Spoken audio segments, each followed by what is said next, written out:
Baggage आप कैसे हैं? मैं समझता हूँ आप सब कुशल होंगे। अभी पिछली वीडियो पर हमने पढ़ा था मानक इलेक्ट्रोड विभव और इसके बाद पढ़ा था मानक इलेक्ट्रोड विभव का मापन कैसे करेंगे। थोड़ा हमने उसमें ओरल समझाया था। आज हम थोड़ा सचित्र पठन करते हैं, चित्रात्मक पठन करते हैं, उसमें हमें थोड़ा अच्छा समझ में आता है। तो उसके लिए चलिए हम स्टार्ट करते हैं।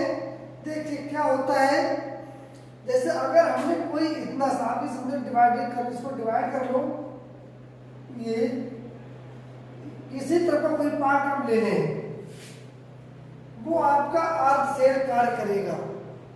और अर्ध सेल से हम कभी भी इलेक्ट्रोड विभव का मापन नहीं कर पाते। वो सेल का इलेक्ट्रोमोटिव फोर्स यानी विद्युत वाहक बल होता है, जो ऑक्सीकरण अपचयन के द्वारा यानी ऑक्सीकरण या अपचयन की क्रिया में जो इलेक्ट्रॉनों द्वारा आदान प्रदान होता है, वो हमारा विद्युत वाहक बल होता है, वो उन इलेक्ट्रॉनों के द्वारा होता है। ठीक, चलिए अब हमने देखिए हमने क्या कहा था, हमने कहा हम एक ऐसा इलेक्ट्रोड बनाते हैं जो रिडक्शन को भी दिखाए यानी अपचयन को भी दिखाए और ऑक्सीकरण को भी दिखाए। तो वो हमारा होता है मानक हाइड्रोजन इलेक्ट्रोड। ये हमारा ऑक्सीकरण की क्रिया भी दिखाएगा और अपचयन की क्रिया भी दिखाएगा। ठीक, और इसका जो मानक इलेक्ट्रोड विभव होता है, जो इसका जो विभव होता है, तो उस विभव को हम मानते हैं शून्य। हमने आपको पिछली वीडियो में दिखाया था कि ऑक्सीडेशन और रिडक्शन के सेल को हमने बनाया था और सेलों का योग किया था और उसका हमने विभव शून्य लिया था। तो इसका तो विभव शून्य होता है, ये मानक हाइड्रोजन इलेक्ट्रोड विभव है।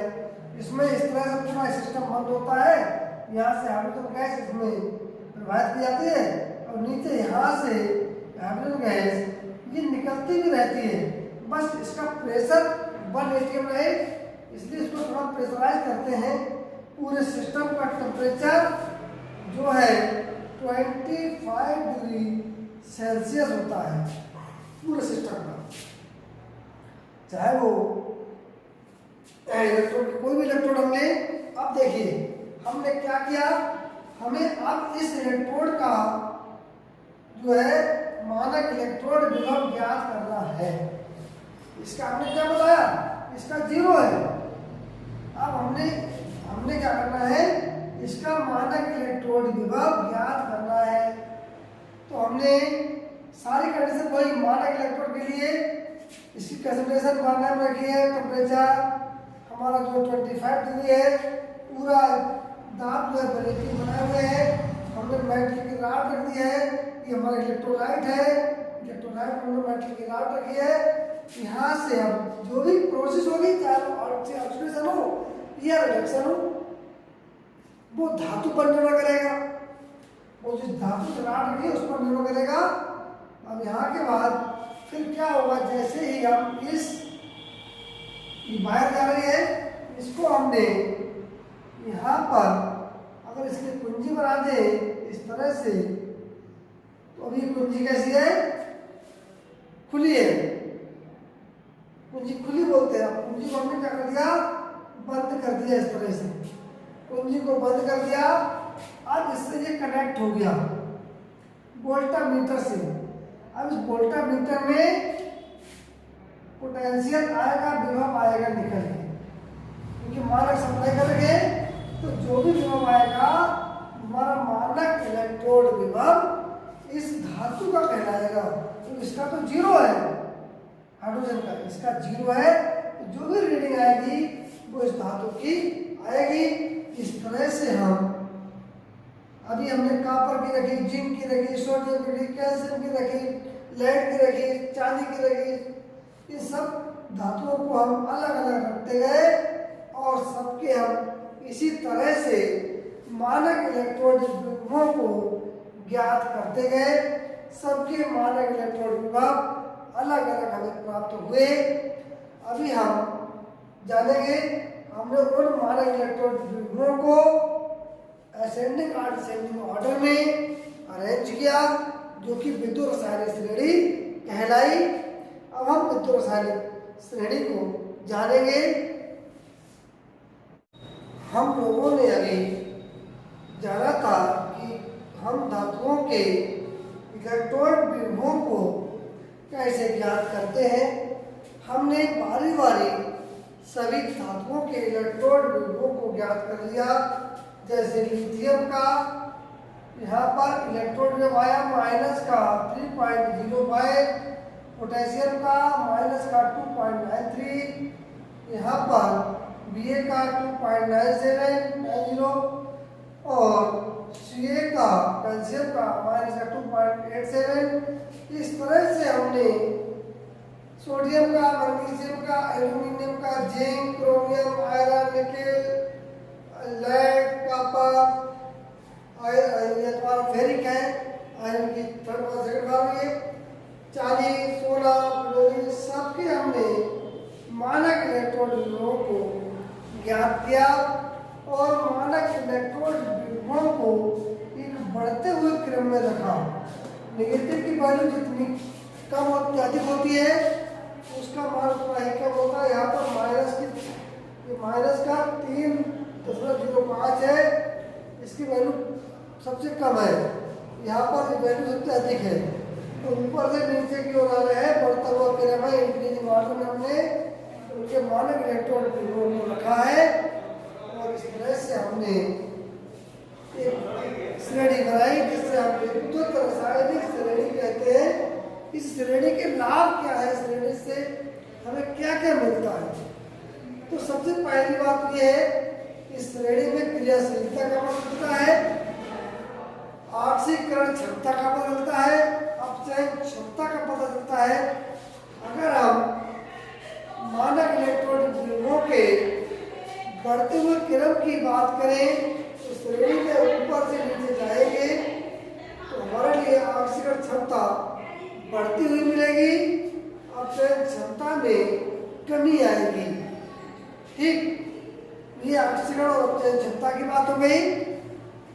अब यहाँ पर क्रियाशीलता की बात करेंगे तो सबसे अधिक क्रियाशील होंगे यहाँ पर ये चीज होगी सबसे अधिक क्रियाशील।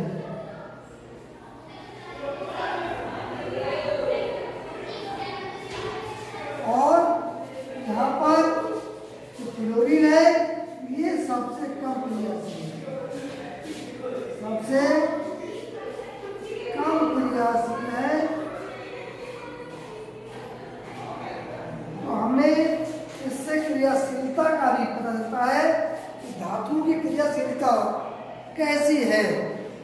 ठीक, तो हम इस रासायनिक श्रेणी में ऊपर से नीचे आएंगे तो क्रियाशीलता में भी कमी आएगी, यानी ऊपर से नीचे आने पर क्रियाशीलता घटती है।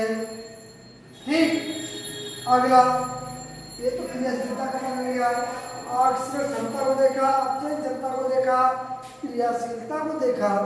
अब हम और इससे क्या देख पाते हैं, यहाँ पर हमने हाइड्रोजन इलेक्ट्रॉन विभव किया है, इसका 0 आया मानक इलेक्ट्रॉन विभव।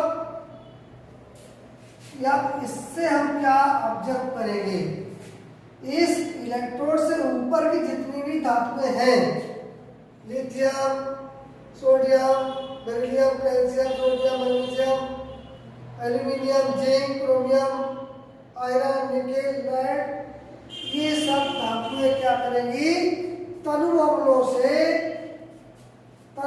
से क्या होगा, हाइड्रोजन मुक्त करेंगी। अम्ल क्या होते हैं, जैसे HCl अम्ल है, आपका H2SO4 अम्ल है, HNO3 अम्ल है। यहाँ से इनको तोड़ करके क्या करेंगे, हाइड्रोजन मुक्त करेंगी। जो हाइड्रोजन से ऊपर की धातुएं हैं वो क्या करेंगी, इन सभी अम्लों से हाइड्रोजन को मुक्त करेंगी। नीचे की धातुएं तनु अम्लों से हाइड्रोजन गैस मुक्त नहीं करेंगी, ये धातुएं केवल अम्लराज से क्रिया करेंगी। अम्लराज HCl और HNO3 का मिश्रण 3:1 में होता है, अम्लराज कहलाता है, उससे क्रिया करेंगी, साधारण अम्लों से क्रिया नहीं करे, तरल अवरों से क्रिया नहीं करे। समझिए, ये यहाँ पर हमने जाना कि हाइड्रोजन किन धातु द्वारा विस्थापित होगी। अगला क्या है? अगला हम जानेंगे कि कौन सी धातु किसको विस्थापित करती है, कौन सी धातु किसको विस्थापित करती है।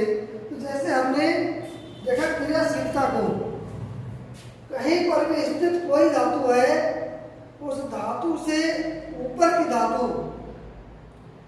जैसे हमने यहाँ पर लोहा ले लिया, आयरन, आयरन से ऊपर क्रोमियम है, जिंक है, एल्यूमिनियम है, मैग्नीशियम है, तो ये धातुएं क्या करेंगी, इस आयरन के लवण में से आयरन को विस्थापित कर देंगी। मेरी बात समझ आई? हम अगर तुलना करें, यहाँ पर ये हमारा फेरस सल्फेट का विलयन है, FeSO4 का विलयन है, और FeSO4 के विलयन में हम जिंक की राड को डालें, जिंक की राड को डालें तो क्या ZnSO4 प्लस Fe बनेगा। ये क्रिया होगी या नहीं होगी, वो हमें यही विद्युत रासायनिक श्रेणी बताएगी। अब यहाँ पर Fe कहाँ पर है, Fe यहाँ पर है, और जिंक कहाँ पर है, ये है, जिंक ऊपर है Fe से, जिंक जो है Fe से ऊपर है, अधिक क्रियाशील है। जिंक क्या करेगी, इस FeSO4 से Fe को विस्थापित कर देगी, अर्थात ये रिएक्शन होगी। जबकि अगर इसी रिएक्शन को हम देखें, ZnSO4 plus Fe arrow FeSO4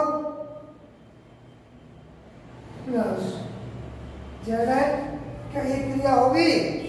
इसको देखते हैं। अब जिंक का स्थान यहाँ पर है, आयरन का नीचे है, आयरन कम क्रियाशील है, जिंक अधिक क्रियाशील है, कैसे विस्थापित करेगी, विस्थापित नहीं करेगी, यानी कि ये रिएक्शन नहीं होगी। बस ये पूछ लिया जाता है। अब आप देखिएगा, क्वेश्चन अभी विगत वर्ष में आया है, लास्ट ईयर, कि कॉपर सल्फेट के विलयन में, कॉपर सल्फेट कहाँ है, हाइड्रोजन से नीचे है, कॉपर सल्फेट के विलयन में हमने लोहे की छड़ डाली और विलयन का नीला रंग गायब हो गया, क्यों? अब देखिए, कॉपर यहाँ पर है और Fe यहाँ पर है, Fe का स्थान ऊपर है, कॉपर का स्थान नीचे है, Fe अधिक क्रियाशील है। कॉपर सल्फेट CuSO4, इसका विलयन नीला होता है। कैसा होता है? नीला होता है। किस कारण? कॉपर कारण। इसमें हमने Fe की छड़ डाली, लोहे की राड डाली, ये क्रिया हो गई, क्या बन गया, FeSO4 बन गया, प्लस जो तुम्हारा कॉपर था वो नीचे अपछेद के रूप में बैठ गया। नीचे अपछेद के रूप में बैठ जाएगा तो क्या हमें नीला रंग दिखाई देगा? नहीं दिखाई देगा। तो यहाँ से हमने इन चीज़ों के बारे में जाना। ये हमारे विद्युत रासायनिक श्रेणी बहुत कुछ बताती है। हमने आपको आज मानक इलेक्ट्रोड विभव का सचित्र मापन कैसे करते हैं वो बताया। उसके आधार पर हमने कि मानक इलेक्ट्रोड विभव को ज्ञात किया, विद्युत रासायनिक श्रेणी हमने बनाई है। उसके आधार पर हमने क्रियाशीलता को जाना, आवेशित क्षमता को जाना, अपचय क्षमता को जाना, कौन किस धातु को विस्थापित करेगा ये जाना, कौन सी धातुएं अवरों से हाइड्रोजन को मुक्त करेगी ये जाना। ठीक, तो ये चीज आज के लिए हो गई। शेष हम इसके आगे कल पढ़ेंगे। धन्यवाद।